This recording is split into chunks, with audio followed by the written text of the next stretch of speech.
Hello and welcome to another 9-minute Bible study. Our starting point, Luke 7, and let's start with verse 36, where it said, "And one of the Pharisees decided that he would eat with him," that is, he invited Jesus to his house to eat, and he went into the Pharisee's house and sat down to meat. So far, so good. Just a simple request. The Pharisee invited Jesus to come to dinner. Verse 37, "And behold, a woman in the city who was a sinner, when she knew that Jesus sat at meat in the Pharisee's house, brought an alabaster box of ointment, and stood at his feet behind him weeping, and began to wash his feet with tears, and did wipe them with the hairs of her head, and kissed his feet, and anointed them with the ointment." In keeping with the theme of what we have been seeing. We have been seeing people whose faith is so strong in Jesus that they are boldly or aggressively acting on this faith. Now, up to this point, we have seen healing. In this case, we're going to see forgiveness of sins. But it's going to be the same point that we have seen over and over again, as mentioned by Dr. Luke. Those who are passive receive nothing of the Lord. Those who boldly come to the throne of grace, they will receive. In this case, when the woman heard where Jesus was, she grabbed her alabaster box full of ointment and went right to where Jesus was. Nothing was going to stop her from getting to Jesus.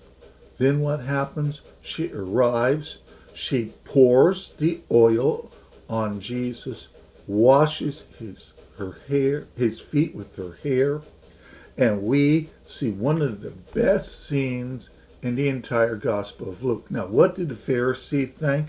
Verse 39, "This man, if he were a prophet, would have known who and what manner of woman this is that touched him, for she is a sinner." Yes, she is. That was established. But why did she go to Jesus? For forgiveness of sins. She believed that Jesus could forgive her sins.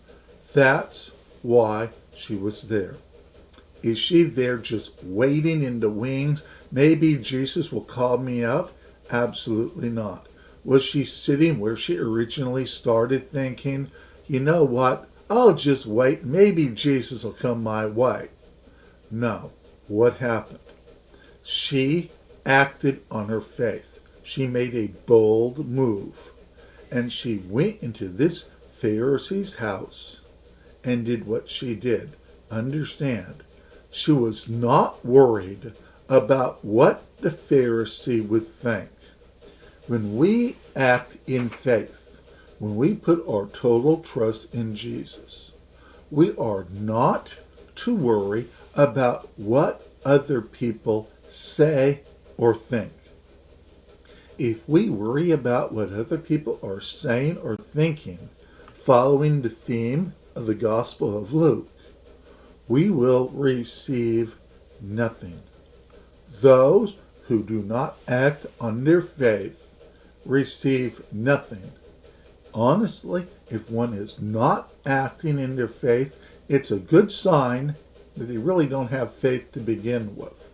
Now, did this woman allow this Pharisee to stop her? Absolutely not. Now, how did Jesus handle the situation? Verse 40. "And Jesus answering said unto him, Simon," the name of the Pharisee, "I have somewhat to say unto thee. And he said, Master, say on. There was a certain creditor which had 2 debtors. One owed him 500 pence, and the other 50.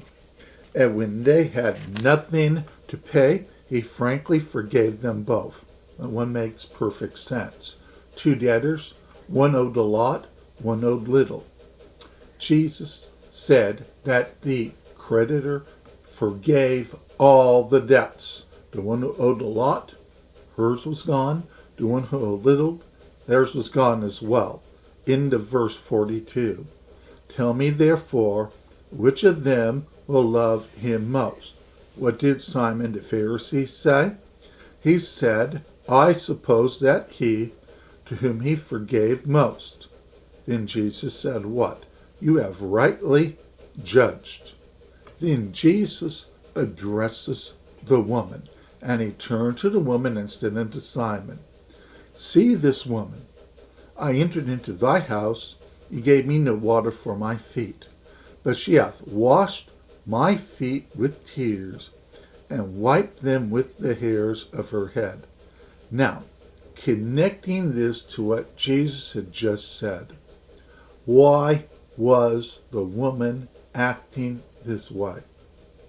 She was a sinner, but she was acting this way because she went into that house knowing she was going to receive forgiveness of sin.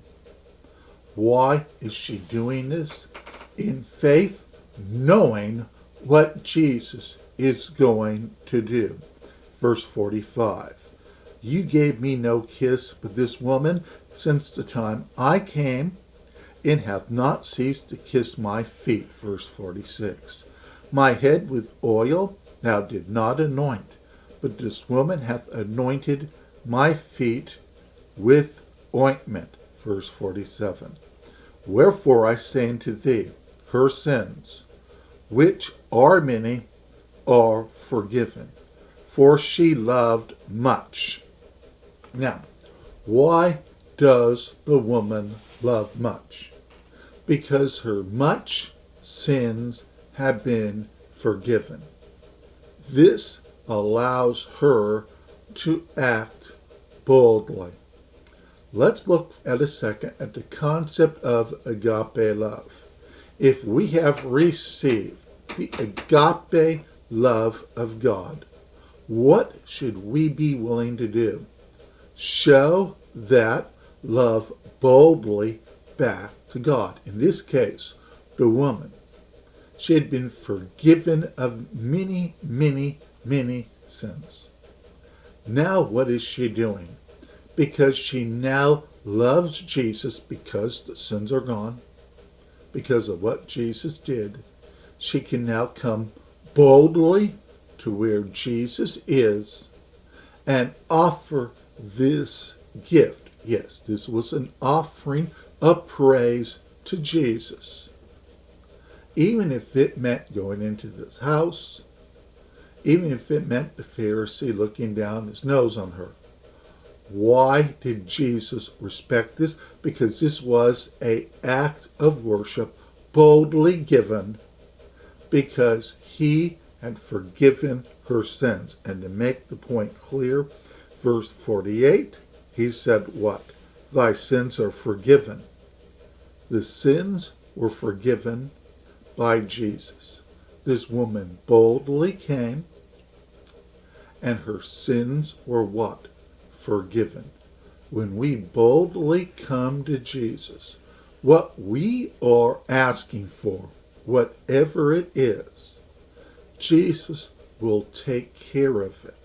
All we have to do is trust Jesus and to boldly come, and then we will receive what we are believing for from Jesus.